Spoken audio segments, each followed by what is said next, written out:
In a small village of Israel, there lived a poor widow. Her husband, a faithful servant of God, had died and left behind great debt.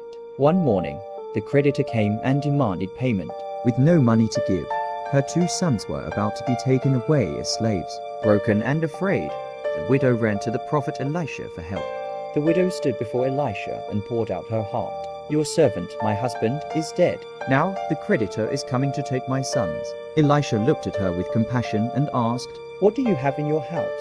The widow wiped her tears and replied, "Your servant has nothing in the house except a small jar of oil." To her, it looked useless, but to God, it was more than enough. Elisha gave her strange instructions. "Go and borrow empty jars from all your neighbors. Do not get just a few.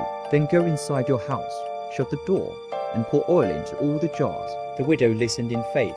The widow went home with her sons and shut the door. She took the small jar of oil and began to pour. To her amazement, the oil kept flowing, jar after jar. The oil did not stop. "Bring me another jar," she said.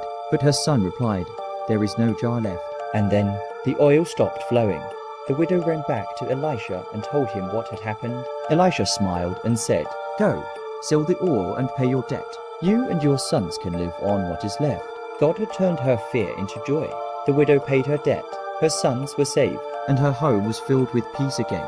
From one small jar, God made a big miracle.